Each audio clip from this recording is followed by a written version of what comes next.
The year is 1685. We are in France at the Palace of Versailles, the most dazzling and most dangerous address on earth.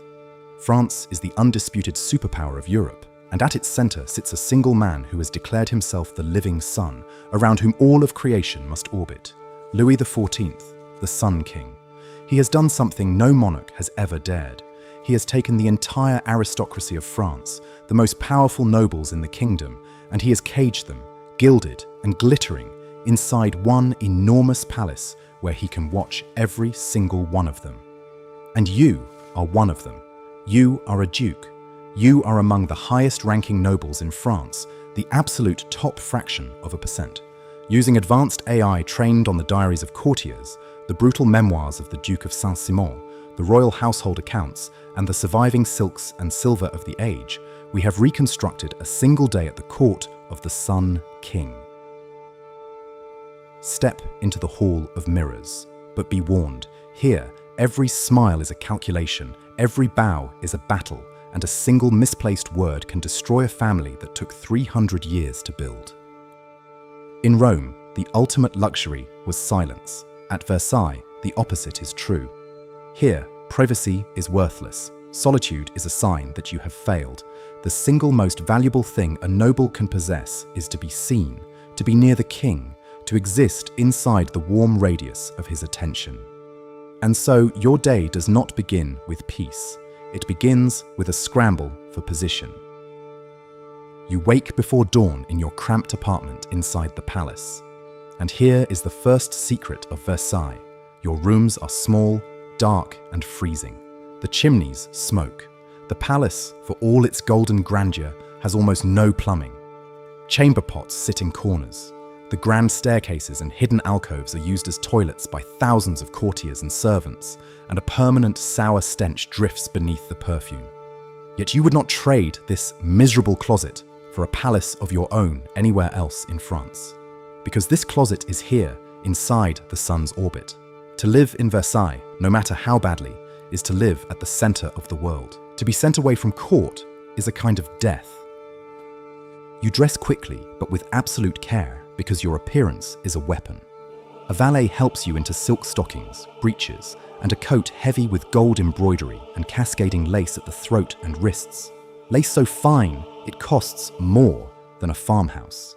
You step into shoes with high heels, lacquered brilliant red, the talons, rouges. These red heels are not fashion, they are law. Only those granted the king's permission may wear them, and so your feet alone announce that you belong to the innermost circle. Upon your head goes the wig, a towering cascade of curls, powdered white and perfumed. The larger and higher, the better. And here is a detail few remember. The men of this court wear rouge upon their cheeks and small black silk patches, called mouches, upon their faces, positioned with cunning precision to draw the eye and flatter the complexion. You are perfumed heavily, partly for elegance, and partly to mask the fact that you, like everyone here, rarely truly bathe. Now you hurry to the most important event of the entire day, the Lever du Roi, the King's Rising. The Sun King does not simply wake up. He performs his waking as a sacred public ceremony, and the right to attend it is the most fiercely contested privilege at court. The bedchamber fills in waves by rank. The highest enter first to watch the king open his eyes. Lesser nobles are admitted later in carefully ordered groups. And within this ritual lies a prize men would kill for. As the king is dressed, the honor of handing him a single garment, his shirt, is awarded to the noble of highest rank present. To pass the king, his shirt is to be marked before the entire court as a man of supreme importance. Grown men, dukes who command armies and own provinces, hold their breath waiting to see whose hands will be chosen. This is the engine of Versailles. The king has replaced real power with the appearance of intimacy, and the nobles fight over the scraps like starving men. Because make no mistake, this is warfare. It is simply fought with etiquette instead of swords. The rules of the court are a vast, invisible, lethal battlefield, and you have studied them your entire life. There is the matter of the stool. In the presence of the Queen, only duchesses may sit, and only upon a backless stool called a tabouret. To be granted the right to sit is so monumental that families wage decade-long campaigns for it, and a woman denied her stool may weep with genuine rage and humiliation. There are rules for who may enter which room, who knocks and who scratches at a door with a fingernail, who is greeted with a full bow, and who merely with a nod, who walks ahead and who walks behind. A single mistake, sitting when you should stand, entering a door you have not earned, addressing someone above your rank too familiarly, is a public catastrophe. And above it all sits the king's memory. Louis XIV notices everything. He notices who is present at his rising and who is absent. When a nobleman who has neglected the court asks the king for a favour, the king delivers the most feared sentence in all of France. He turns and says coldly, "I do not know him." With those 4 words, a family is finished. No pension, no position, no marriage for the children, banished into irrelevance. And so you will spend your entire day doing the one thing that matters most here, being present, being seen, being known. By late morning, you turn to the grim arithmetic that no one at court admits aloud. You are going broke. Living at Versailles is ruinously expensive. The clothes, the wigs, the carriages, the servants, the gifts, all of it devours your income. But the truly bottomless pit is the gaming table.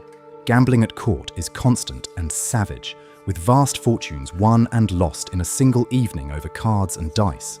To gamble recklessly is itself a status display, a way of announcing that you are too grand to care about mere money. Many of the proudest families in France are quietly drowning in debt, mortgaging their ancient estates to maintain the dazzling appearance of wealth. So why do it? Because real wealth at Versailles does not come from land anymore, it comes from the king. Royal pensions, lucrative offices, governorships, military commands, and outright cash gifts flow only to those in favour. The king has deliberately made his nobles dependent on his generosity, so that they must constantly perform, constantly attend, constantly compete for his smile. The whole glittering machine is designed to keep you exactly where he wants you, close, obedient, and just a little bit desperate. Even your family is a chess piece in this game. A noble marriage is a treaty between dynasties, negotiated for lineage, alliance, and the all-important dowry, with love a distant afterthought.